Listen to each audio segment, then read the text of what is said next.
Lep dober dan, bomo kar začeli tole tiskovno konferenco.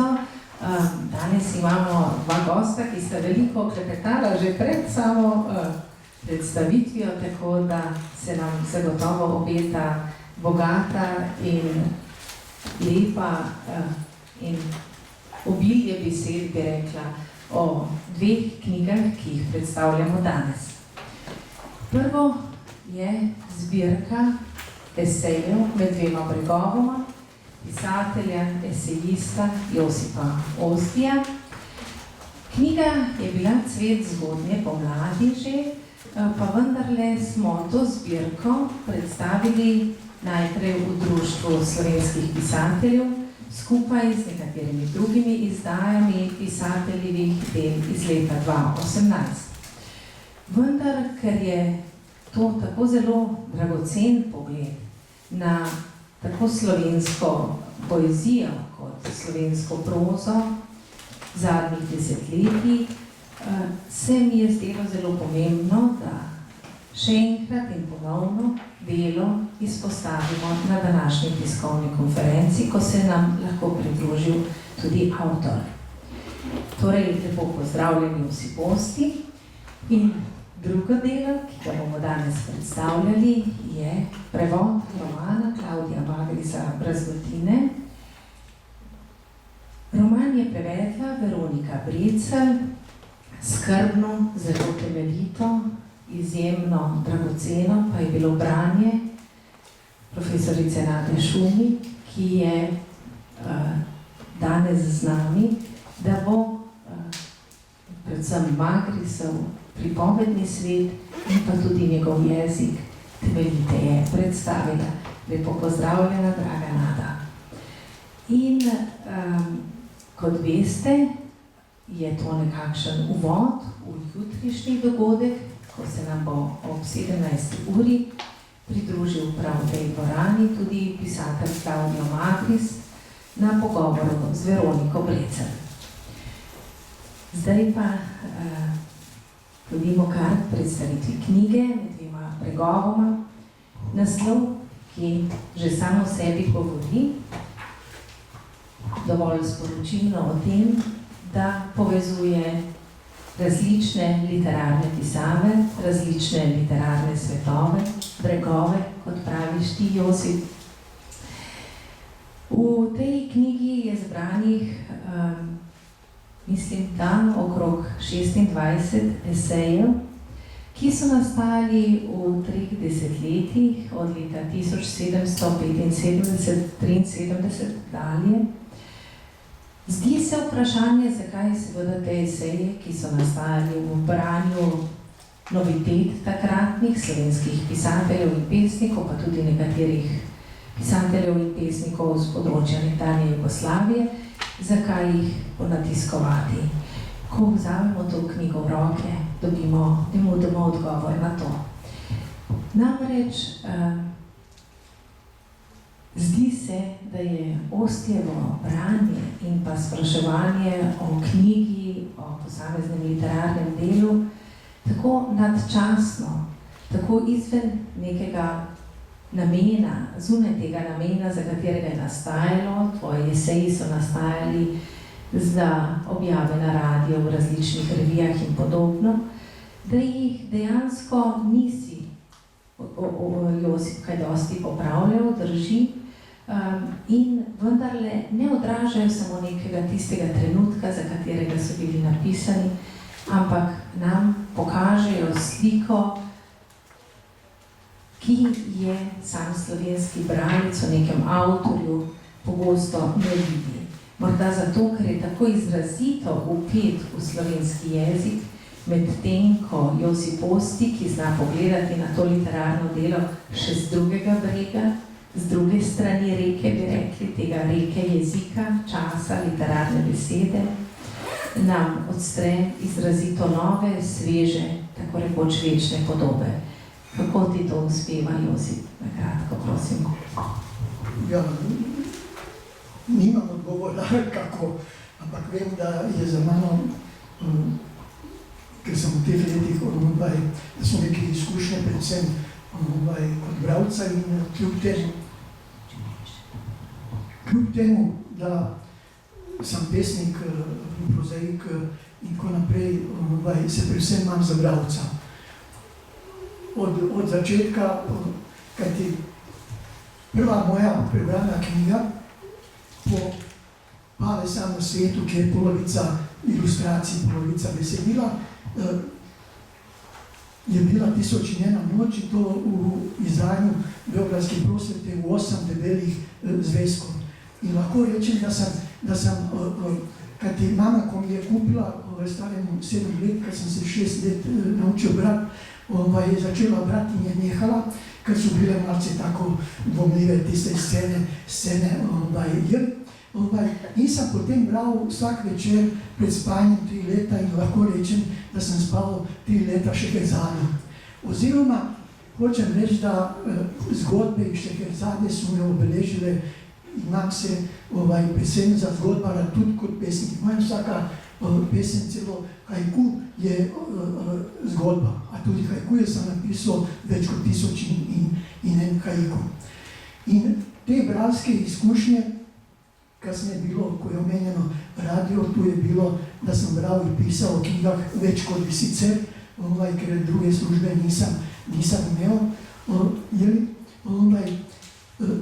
Tudi, ker je vse v mojem življenju zgodba, tudi s to knjigo je zgodba. Ta knjiga je takšna, kot je polovica knjige, ki je bila uvrščena pred več kot 10 leti v program matične založbe, po besedah iz pisma Draga Jančara. Gospod Mahnič je bil navdušen, kad je prebral, ampak je knjiga čakala zaradi težav oko rešitve statusa matice, sve do pred kratkim. In celo bi čakal še malce, knjiga je bila predvidena za to leto, kar bi bilo lani, za naslednje leto, in Ignaca mi je pred konec septembra sporočila, ali pristajam. Pa sem rekel, seveda, da pristajam, sem čakal toliko časa, mi je to malo celo presenečenje prijetno. In smo skrajšali tako, da bi bili tu i novejši tekstovi, bila bi knjiga dvakrat debelejša. Ampak, ko gre za eseje, pa mene moti celo naziv literarna kritika, kada kritika a priori pomeni oceno, pa oceno, kritiško oceno. A ja nisem bral, to znajo moji kolege, tih 10 let na radiju, in celo je, ko je prišel iz Argentine novi direktor, je bila njegova pripomba edino, da pišem samo pozitivno. Jaz sem rekel, da tako berem, kajti moja naloga ni bila, da iščem napake, pa da se hvalim po gostilnah v ljubljanskih, kako sem ja tega pisatelja, jer celo, ko opaziš kakšno, spregledaš, če v knjigi še več vrednega od 1, 2, 3 ili ne vem koliko napak. In sem delal pravzaprav za literaturo, in se mi zdi, da to ni bilo napačno. Zdi se mi, da je zato mogoče, da je marsikateri od tistih tekstov aktualen in danes. Ampak tudi vsaki tekst je bil zgodba zase, recimo. Nekateri so bili kot spremne besede, recimo v mladinski knjigi, ko gre za Svetlano Makarovič, ko gre za Civila Zvodce. Recimo, ko je šlo za Svetlano Makarovič, pokliče me Aleš Berger, mene bolj intimni prijatelji kličejo Pepi, ti starejši pisatelji, ne slovenski pisatelji. Reče Pepi, na vrsto je prišla Svetlana, ampak ona 10 let noče, da sodeluje z mladinsko knjigo po nekem zapletu o honorarju za neko otroško knjigo zgodb, in reče, veš kaj, jaz sem šel na pogovor k njej in smo se pogovarjali in je več čas rekla, ne pride v poštet, ko sem enkrat rekla, da ne bom sodelovala z mladinsko knjigo, ne pride v poštet, pa smo 1 uro pogovarjali, se 2 ure, 3 uro sem se poslovil na vratih in pri odprtih vratih Svetlana reče, Aleš, veš kaj, mogoče bom pristala, če bo pisal spremno besedo Josiposti. On je rekel, ostal sem pap, kako zdaj, sploh nisem vedel, da imaš stik s Svetlano, pa da ona spoštuje tebe. In je res bilo, da je bila, da je moj esej bil spremna beseda Svetlani knjigi.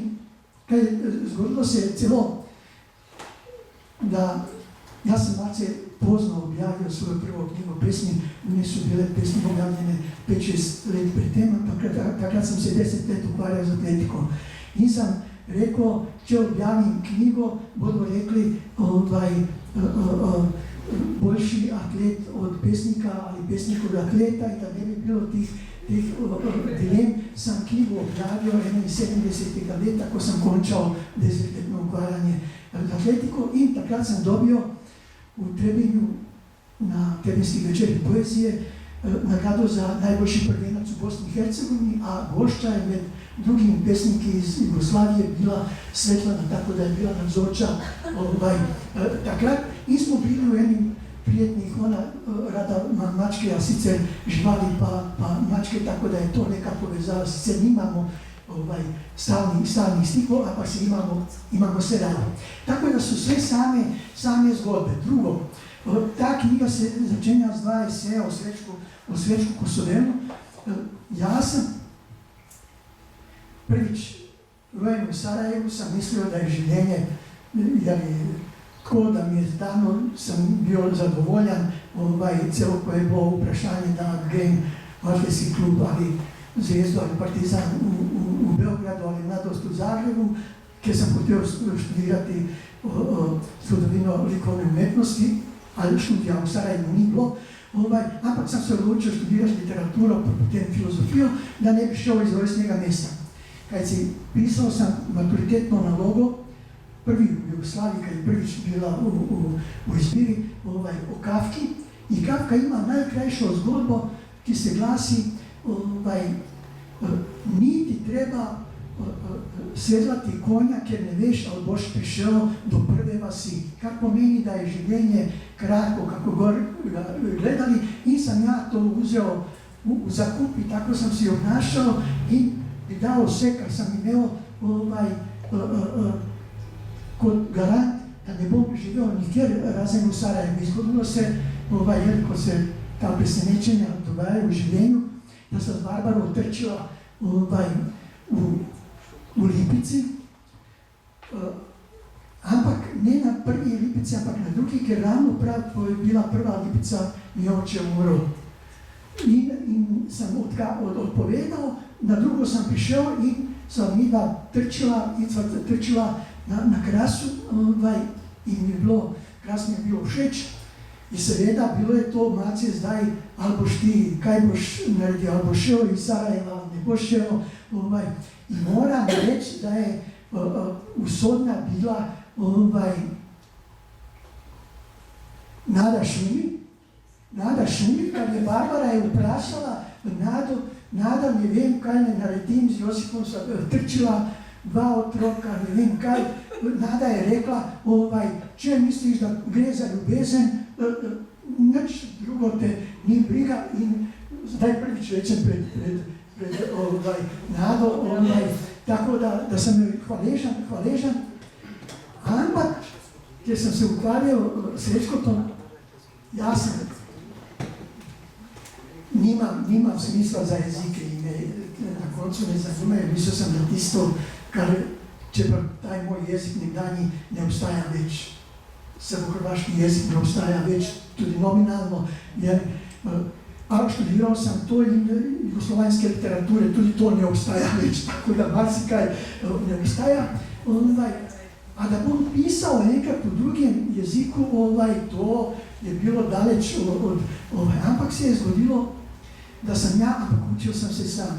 Celo ko sem bil na fakulteti, nismo imali lektorica je prišla šele 2 leti, ko sem končal študij, tečaja ni bilo in zanimivo je bilo, da v nekdanji Jugoslaviji nikjer ni bilo tečaja ne slovenščine, ne makedonščine, bili so angleščina, francoščina, nemščina, nisi, kar je zanimivo. In sem se učio sam. Sreća, imao sam podporu svojega od takrat študentskih dni do danas najvećega prijatelja Juraja Martinovića, koji je dopisni član tudi Slovenske akademije, redni član Bosansko-Hercegovačke, celo sam ja pisao priporočilo za svojega nekdanjega profesora. I on me podpirao u tem in sam se ja tako naučio sam se slovenščine z branjem slovenskih izvirnikov. Pa s pomočjo slovarja in vse. In ko sam prišel in se je začelo, prvo sam prevedel Šalamune in potem je krenulo in do danas mislim, da ne obstaja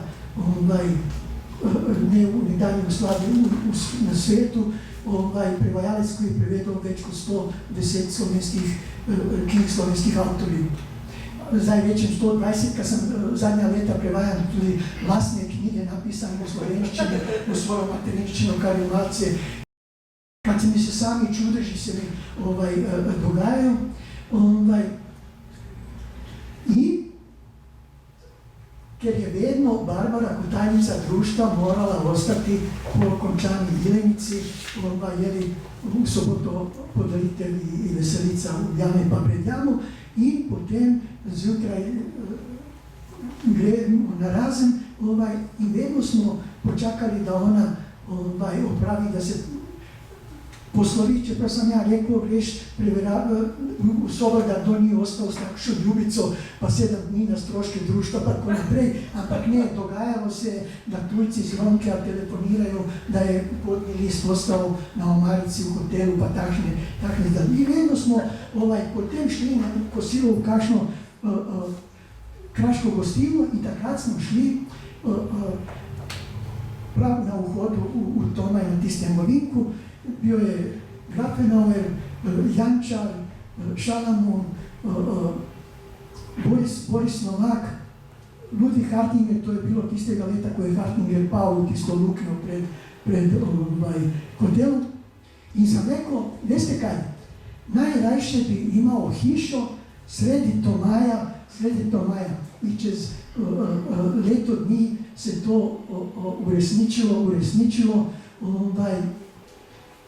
in res uživam v Tomaju posebno, ker sem ga izbral zaradi Srečka Kosovela.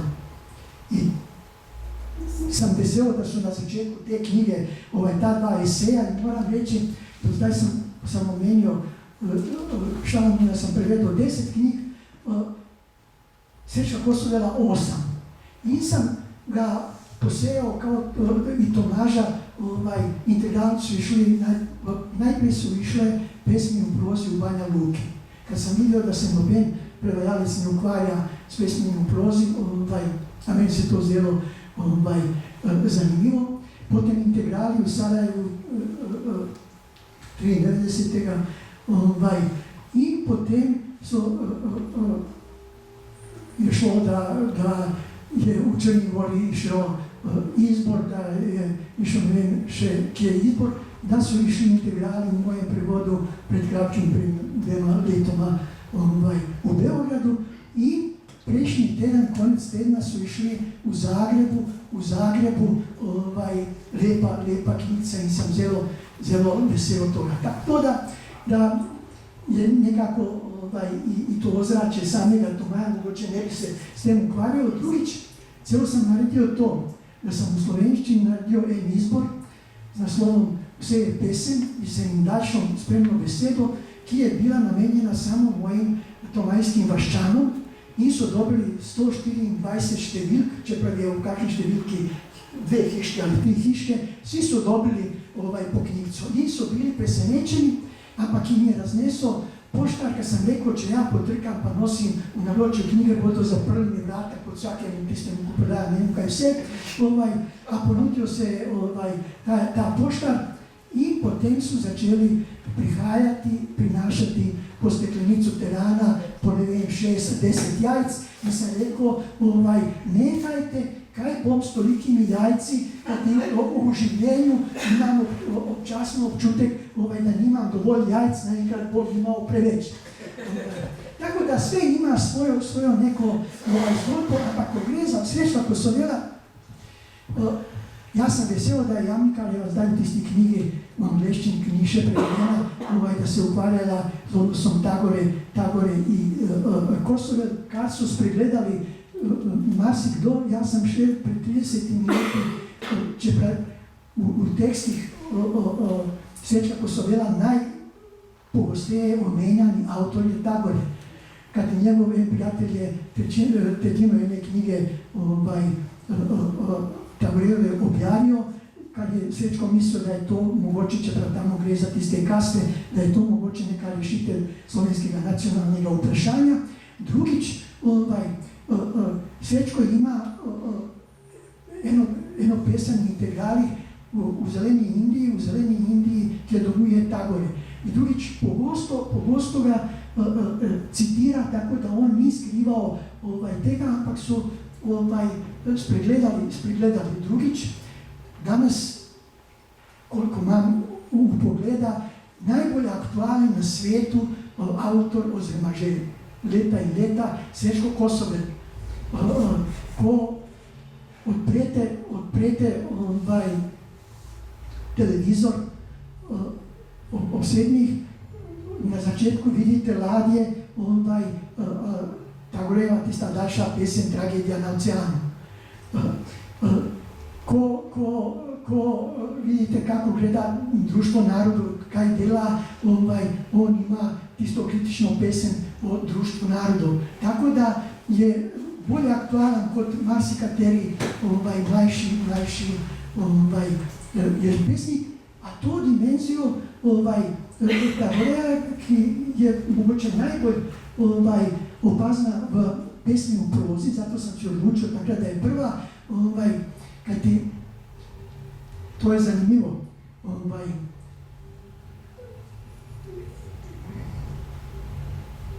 Srečko je, vsi zdaj snimajo društva, ne vem kaj, Zlati čoln, pa ne vem kaj vse. Zlati čoln je naslov Tagorejeve knjige, pesmi napisane 15 let pred rojstvom Srečka Kosovela. Ampak se je zgodilo, da je Tagore dobil Nobelovo nagrado in da je Gradnik takoj prevedel 3-4 knjige in da je Srečko preko prevodov imel pogled v njegovo poezijo. In se mi zdi, da je ta vpliv, ki je bil spregledan od drugih pesnikov v Sloveniji, bil dragocen. Tako da moje neko mogoče hvala Kosovel, ker mene je zanimivo v literaturi, da izpostavim tisto, kar mi je všeč. Nisem brskal, da rečem, da je to ta vejca na napačnem mestu, čeprav sam imam največ problemov z vejcami v slovenščini. In je sled to, da rečemo, ali aktualno, ni aktualno, ampak se da preveriti, ko se preberijo te eseji, da niso bili muha enodnevnica, kot je Ignacija omenila. Zdi se mi, da mi je uspelo nekakšen odnos malce globlji, pa nekako strastno res bralca vzpostaviti ta stik. Ampak tu je marsikaj zgodb. Cili Zlobec, ko je šel v mladinski knjigi, ni vedel Berger, kdo da piše spremno besedo, kajti eni so preveč prijatelji Zlobcu in preveč hvalili, drugi so proti Zlobcu, pa ga bo in rekel ali bi. In sem rekel, v redu, ja, mislim, da je Ciril manjši pesnik, kot se njemu zdi, ampak večji, kot marsikdo drugi misli, da je. Tako da sem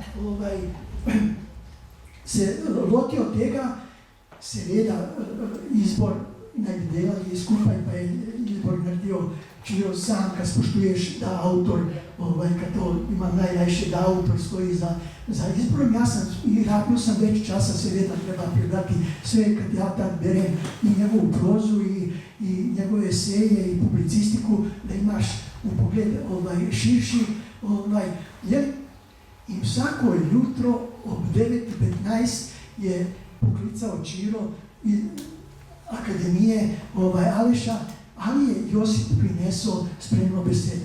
Pa en dan, drug dan, tretji dan, in na koncu, ko je knjiga išla, je oglasil se Bergeru spet in rekel, veš kaj, na akademiji smo mi rekli, da je to najboljše besedilo napisano v moji poeziji. Tako da si imel eno tako zadoščenje, mislim, od samega avtorja, kar pišeš, v prid avtoru, ne kakšenkoli kritiku. Seveda, ko sem pisal o Danetu Zajcu, o meni ljube Minatiju, posebno recimo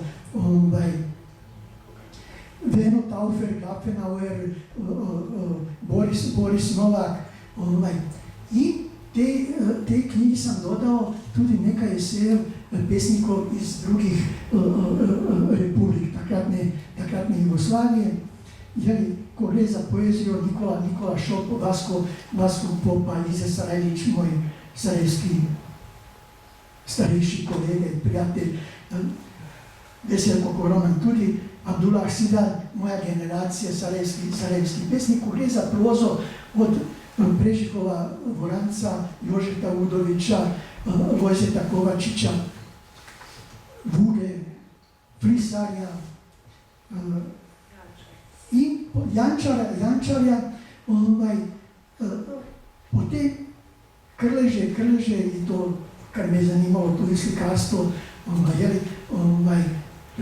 prevashodno vrliter Filipa Latinoviča, zdi se v tem času v Evropi najboljši roman, esej,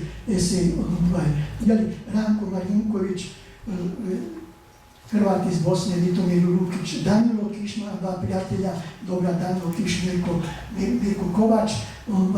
Tako da, kljub temu, da ni toliko število esej, kot je bilo prej, ne sramujem se, zdi se mi,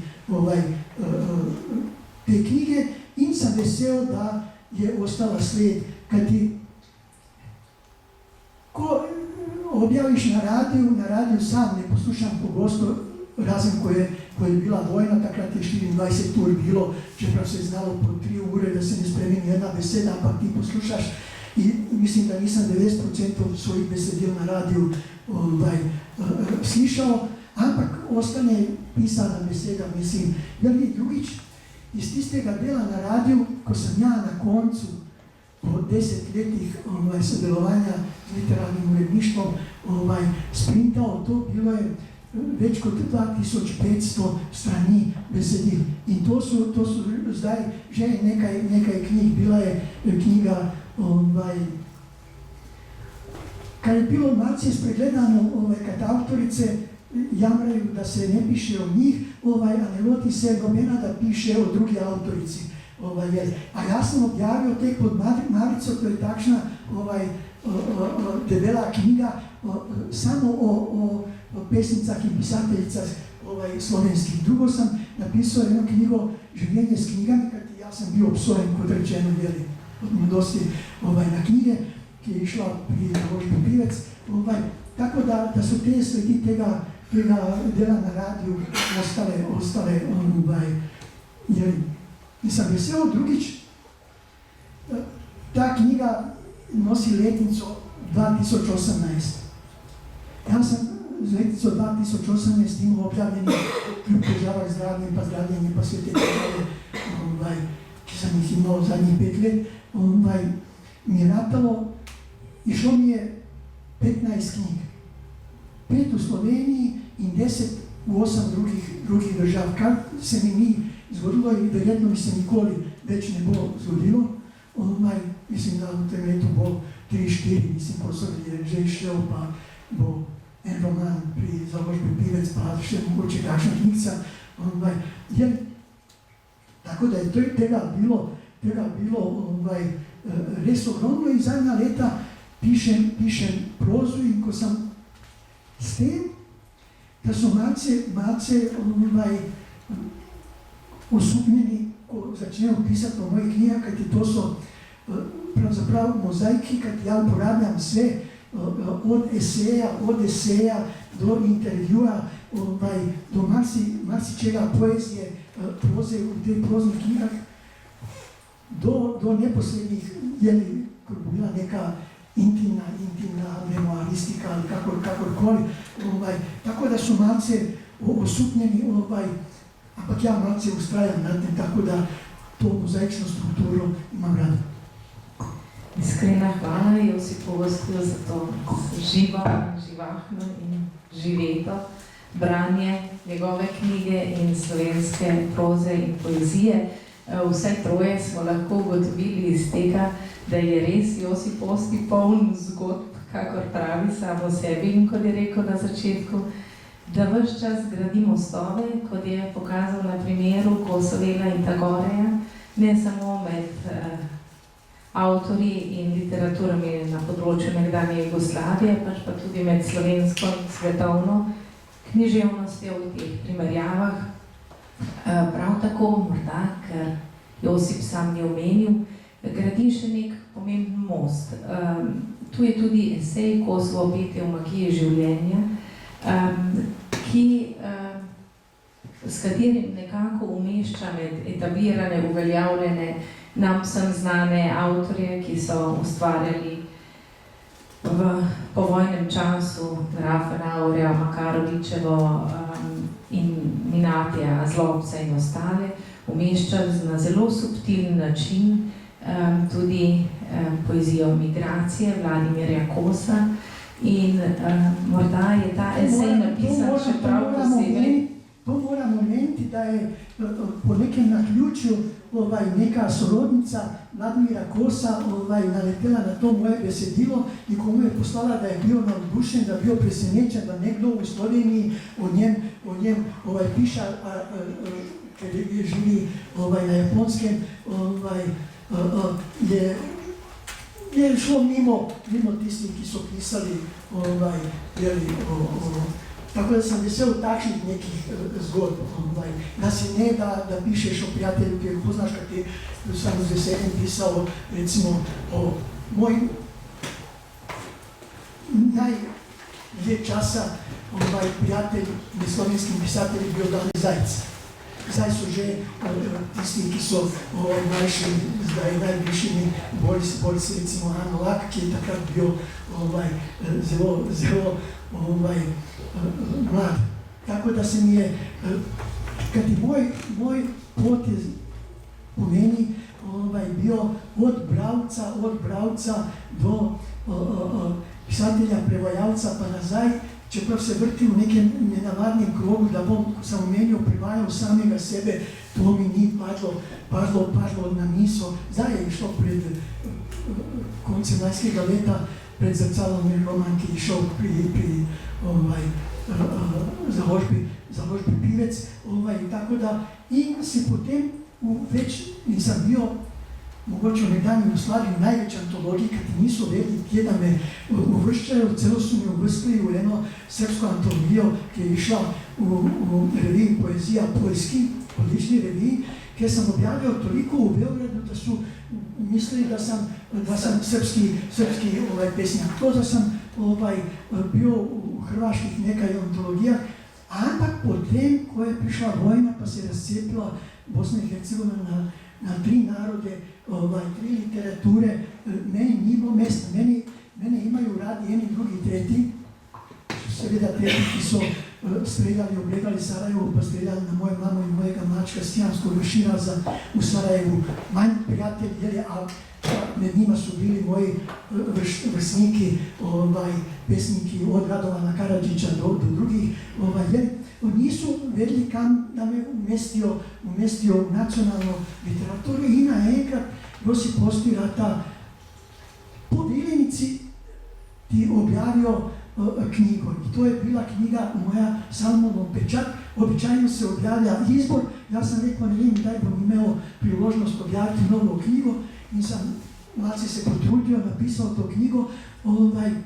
In je ta knjiga bila moja zadnja knjiga napisana v moji materinščini, in zadnja pesma ima naslov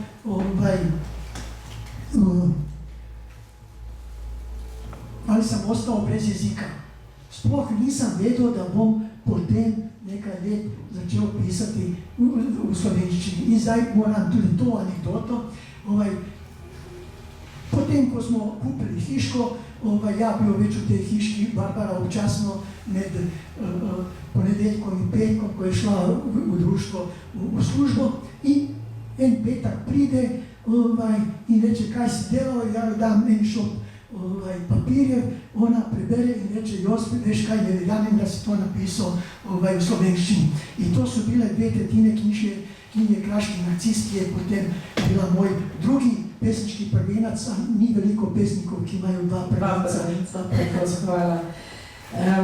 Hotela sem dokončati to misel ravno, da je na imenit način, ravno tudi zaradi te svoje izkušnje, izgube jezika, izgube svoje domovine, izgube prostora, materinega prostora, tako duhovnega kot fizičnega, morda zato znal tako zelo subtilno integrirati tudi poezijo Vladimirja Kosa v slovensko literaturo, povojno poezijo oziroma poezijo zadnjih 30 letij.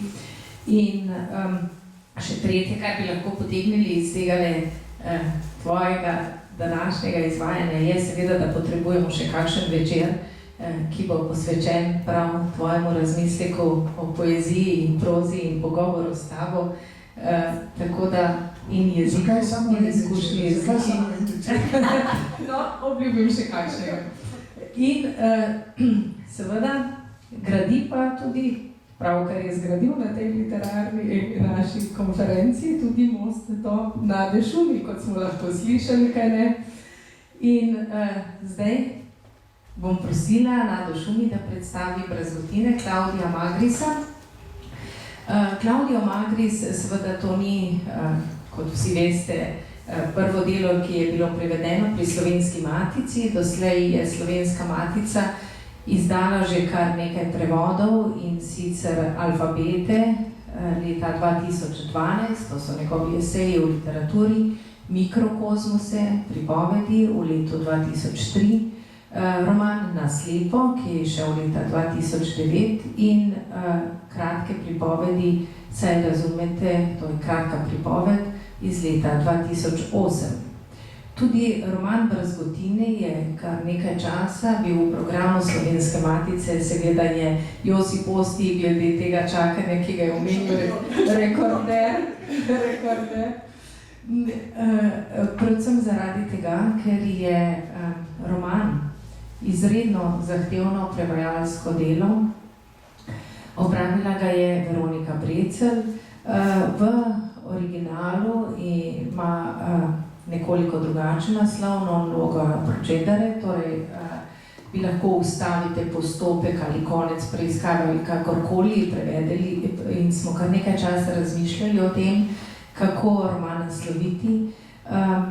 Potem se je v skladu z pisateljem prevajalka dogovorila, da slovenski prevod nosi svojstven naslov Brazgotine. Prav tako moram poudariti, da je naslovnica pri ostalih prevodih, medtem je delo namreč išlo že v hrvaščini, portugalščini, španščini, katalonščini, francoščini, holandščini, danščini, angleščini, ruščini, turščini, torej kar v 15 jezikih že pred slovenščino. In da imajo skoraj da vsi enotno naslovnico, potem medtem ko prav slovenski prevod nosi svojstveno naslovnico, ki je povezana s samim romanom in ki jo je potem pisatelj tudi odobril, da jo lahko imamo. Namreč roman vsebuje več literarnih junakov oziroma vanje vključenih več literarnih junakov. Lahko kot glavni lik razumemo Luizo, ki je poklicana za to, da bi vzpostavila muzej. Ali pa je glavni lik pravzaprav neimenovani junak, ki svoje življenje žrtvuje za to, da išče vojaške artefakte, jih zbira in z njimi povezuje usode ljudi, ki so s temi rokovali bodi si povzročali zlo. Tako da se vse te zgodbe in Luizine in zgodbe tega neimenovanega junaka in zgodbe vseh teh, ki so vojno zlo povzročali, prepletajo v, mislim, 53 kratkih poglavjih. Občutek, ki ga avtor s tem doseže, je seveda občutek izredne kaotičnosti, ki nas vodi k razmisleku o tem, kakšno katastrofičnost povzroča vojno stanje in ta občutek volje do moči, ki pravzaprav vas ta pogon vodi. Pravzaprav pa ta neimenovani junak poskuša vzpostaviti muzej v prostorih nekdanje rižarne, za katero je bilo dolgo časa neznano, da je to zamolčano koncentracijsko taborišče na območju Italije, ki je imel tudi svoj krematorij in pravzaprav v tem prostoru Trsta, kjer se dejansko prepletajo različne kulture in narodi, poskuša s prepletanjem teh različnih zgodb in usod avtor poudariti ne samo kaos in katastrofo, ampak tudi željo po iskanju dialoga, povezovanju in zato se zdi, da je brazgotina tista, ki nakazuje na rano, bolečino, na res v neko družbeno telo in hkrati na to, da se vendarle vsaka rana zaraste, čeprav pušča globoke posledice. Draga Nada, kako si ti doživljala ob branju tako Magrisovo romaneskno pripoved kot njegov jezik, ki je izredno zahteven? Mislim, da je Slovenska matica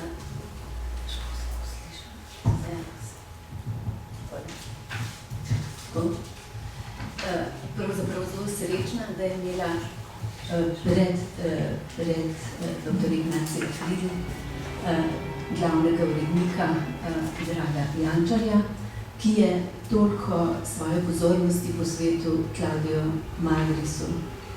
Mislim, da sta kot nekakšna duhovna brata, ali pa še skupaj z Borisom Pahorjem.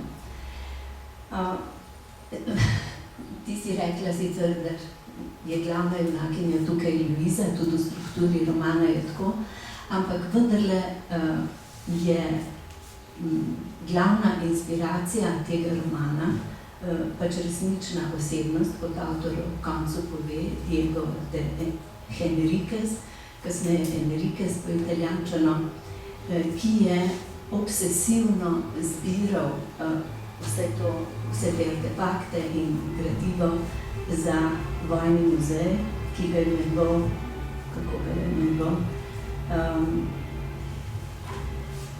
to se pravi Muzej vojne za mir, Diego de Enriquez. No, mislim, da je temeljna strukturna napetost celega romana ravno v tem, da se je Magris na en seveda popolnoma svobodni način, o čemer tudi sam poroča, pač lotil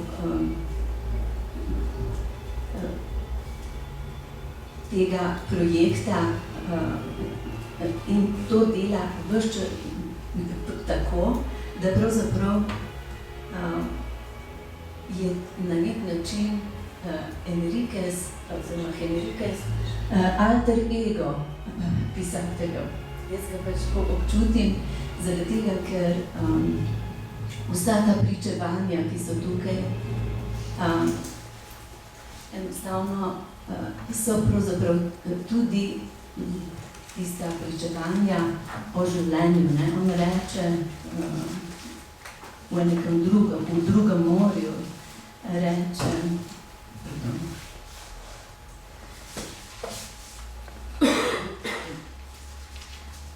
da je pravzaprav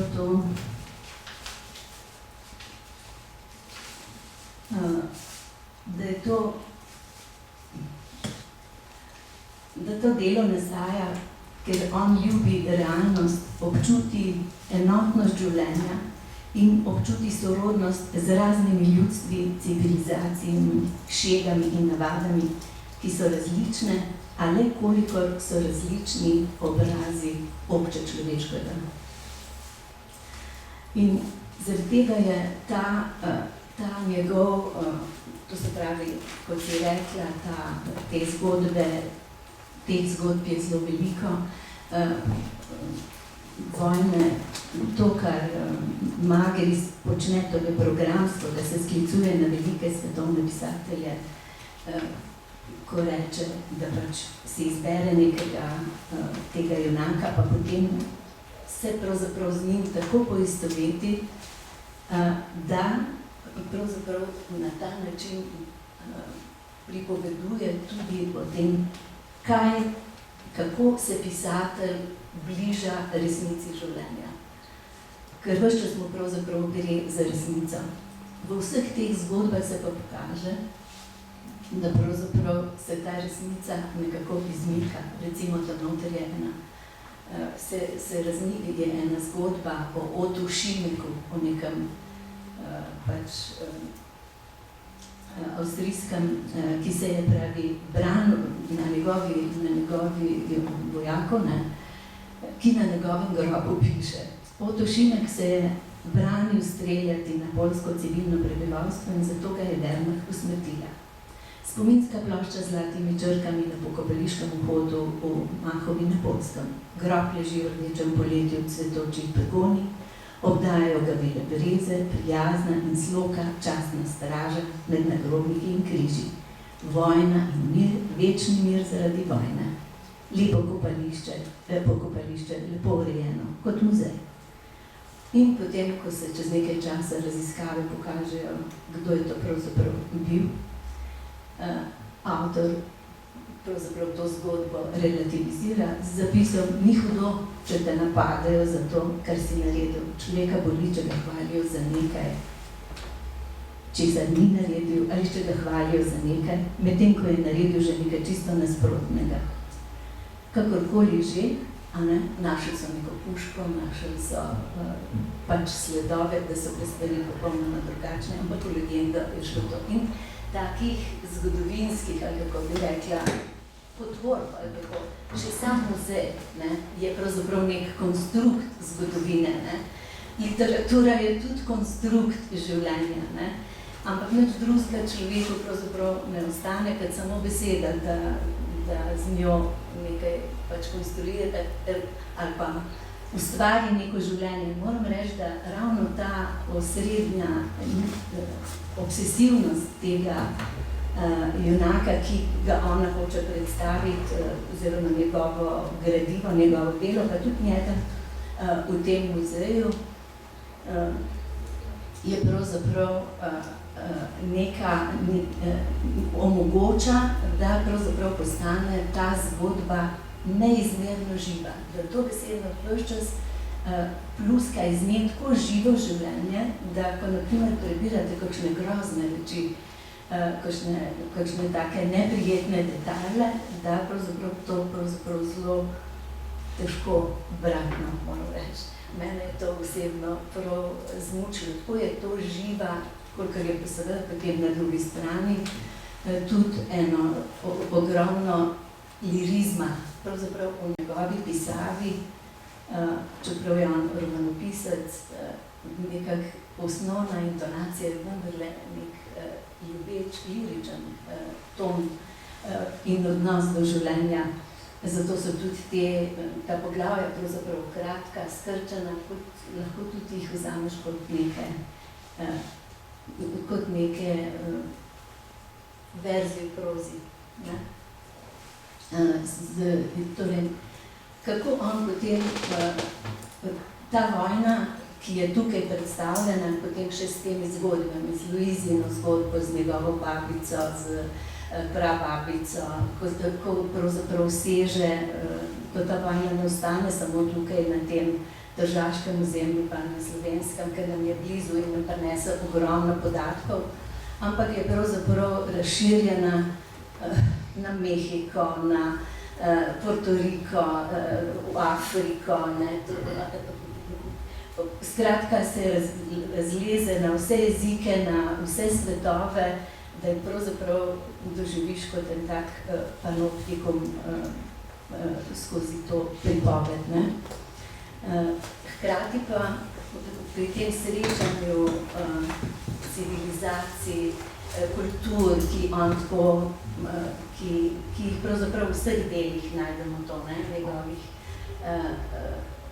Nikoli ni samo enega jezika, samo enega sveta, zmeraj je dialog tudi z drugimi svetovi, ne, ker je pač Magris tako neskončno razgledan po človeštvu, ne samo po kulturi, ampak tudi po človekovem duhovnem svetu, prav vsakršnih situacijah, da je pravzaprav tukaj ne gre samo za, recimo, v načelu protivojno sporočilo, ampak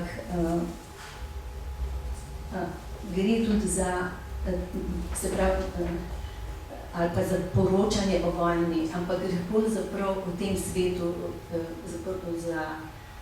za razmišljanje, filozofsko pravzaprav o svetu, ki ga mi tukaj živimo. Ali smo dovolj strpni, kako doživljamo druge svetove.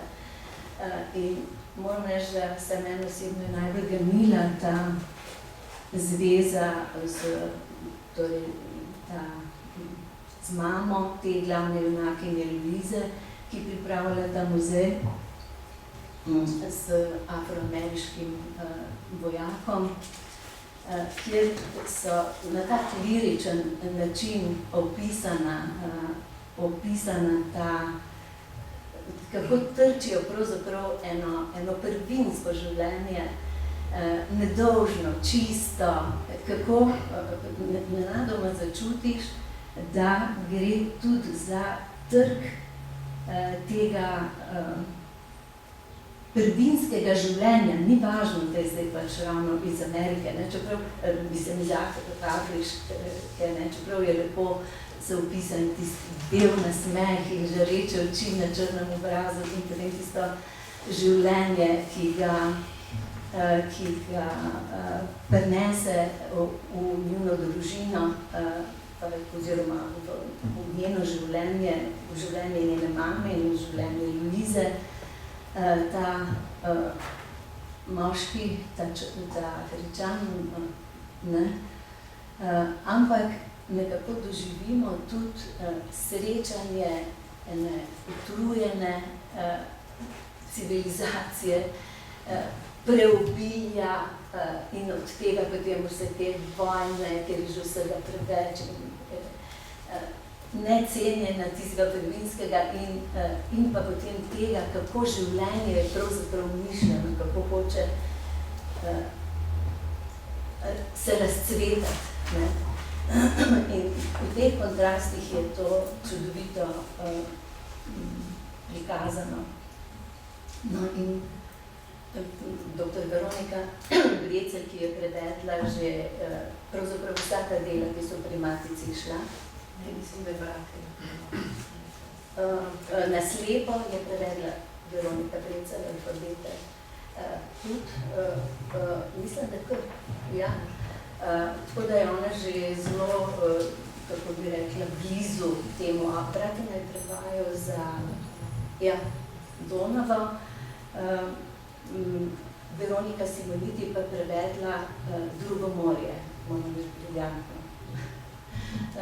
In tudi ti prevodi od dr. Veronike Brecelj so sijajni, tako kot si rekla, več kot zahtevni, ker operirajo s tolikimi jeziki.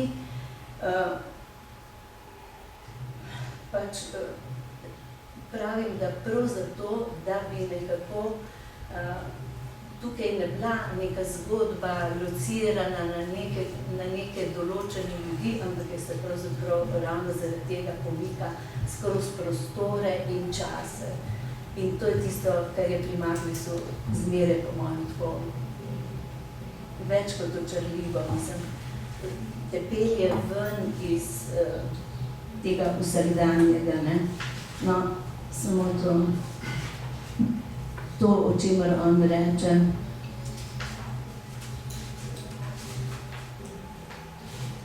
Tako lepo on to pove.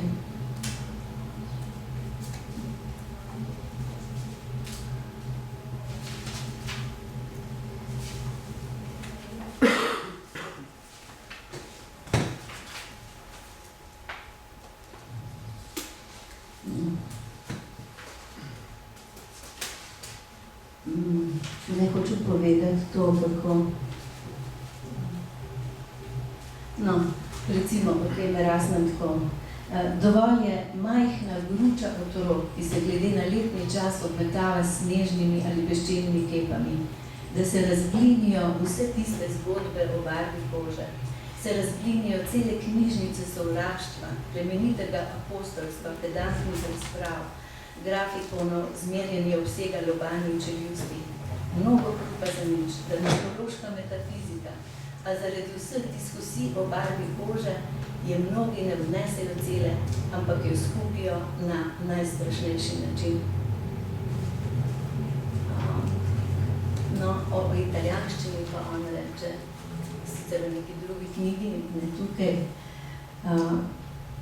lepo piše svoj jezik, pravi, italijanščina ni jezik, o katerem bi povedali stvari, jih določili in osupnili spričo njihove svetlobe in praznine, temveč je jezik odlašanja in za dogovarjanje s tem, kar je neznosno.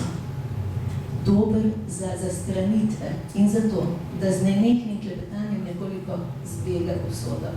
Skratka, je jezik življenja in je potem takem spravljiv in insolventen kot življenje samo, oziroma je kvečjemu kot spodobna oblika. Mislim, da res on s svojim načinom, kako pripoveduje te zgodbe, dosega to, kako je sam pravzaprav se Iskrena hvala Nadi za tako dragoceno predstavitev tega romana. Hvala tudi, da si upozorila na ta dialog z svetovnimi književniki, z mnogimi viri, izjemno bogatstvo, referenc, citatov v njem. Hvala, da si tudi upozorila na dialog s samim seboj, ki seveda vse nas nagovarja k temu, da slogu grškega izročila preiskujemo in iščemo sami sebe.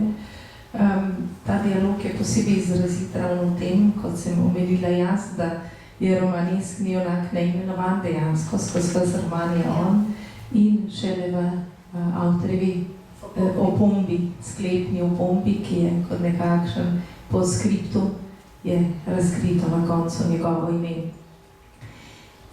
Tej razprtosti in v tem šivu, iz katerega nastaja brazgotina, torej nas Magris nagovarja, da poskušamo ta prostor odpirati različnim barvam, kot si ti v tem svojem citatu povedala. Morda bi zdaj prepustili besedo.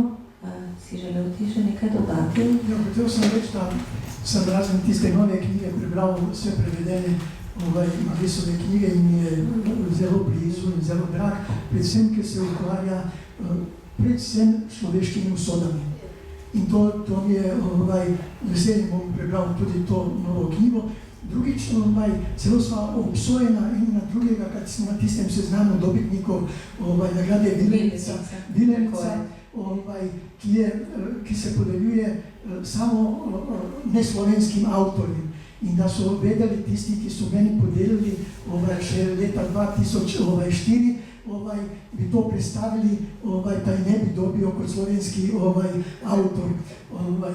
Drugič, omenim, da je, ko sem na začetku omenil svojo neko povezavo z Nado Šumi, še to, da prvič, ko sem dobil Veronikino nagrado, jaz sem rekel, da sem dobil mamino nagrado, ker moja mama je Veronika.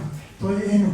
Drugo, ko sem dobil Jenkovo nagrado, dobili sva je skupaj Miklavž Komelj in ja, in sem rekel, mi dva mlada slovenska pesnika, keď se ja imam za mladega slovenska pesnika, ki piše šele od Kraškega Narcisa naprej. Tako da te povezave so je v redu. Na koncu sem malce navzoč tudi v Italiji, predvsem po zaslugi Jolke Milč, ki je prevedla 8 mojih knjig in še 2 so v drugih prevajalcih, tako da imam 10 knjig, a ena naj bi išla čez 1 mesec, pa bo 11 knjig v Italiji.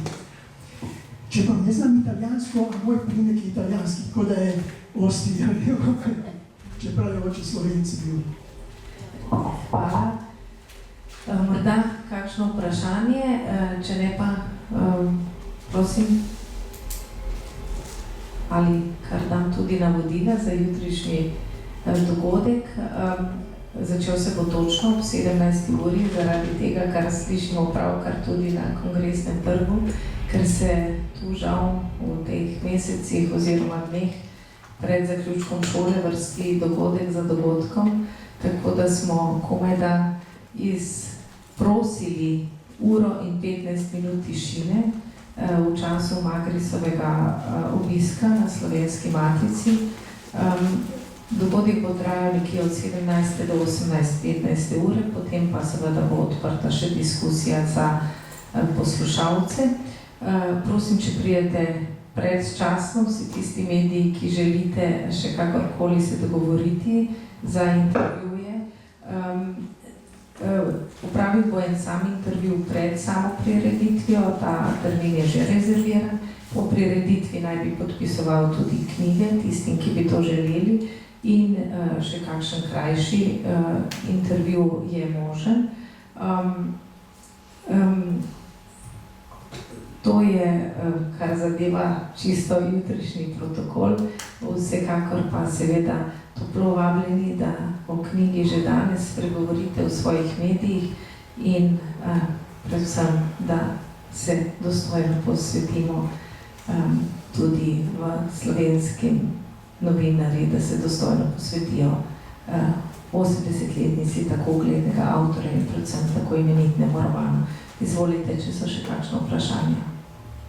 Ali kakšen odgovor na nezastavljeno vprašanje? Jaz bi samo to rekel, kar zadeva taboriščno literaturo. Mene se je zelo dotaknilo, gospa Nada, pisanje vašega očeta, ko je bil v vlaku, v življenjskem vagonu zaprt z drugimi bodočimi taboriščniki, se je zgodilo, da je nenadoma dobil vizijo, kakšno bo to taborišče, kakšno bo to lager. In to se mene tako dotaknilo, da je, jaz mislim, in mu tudi verjamem, čeprav ni bil materialist, da se razumem, ni bil mislik, da to se me je tako dotaknilo, ker v življenju obstajajo, po mojem, tudi, tako kot Marlis v Razgotinah piše, verjetno te univerzalne in duševne notranje zveze, nekega trpljenja in potem tudi odrešenja. To sem hotel povedati, ker mi je prav to pričevanje vašega očeta se me je dotaknilo, globoko se me je dotaknilo.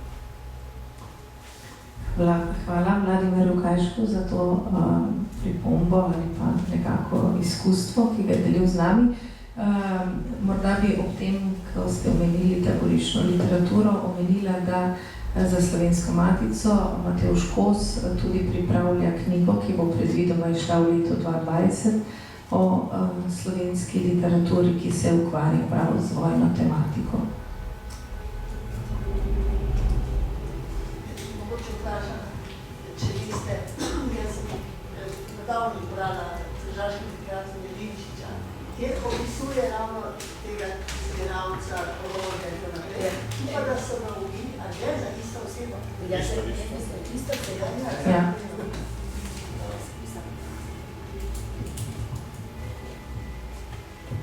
Še kakšno vprašanje mogoče? vprašanj, se vidimo torej jutri. Knjige pa lahko recenzentske izvolite dobite pri kolegici. Hvala lepa.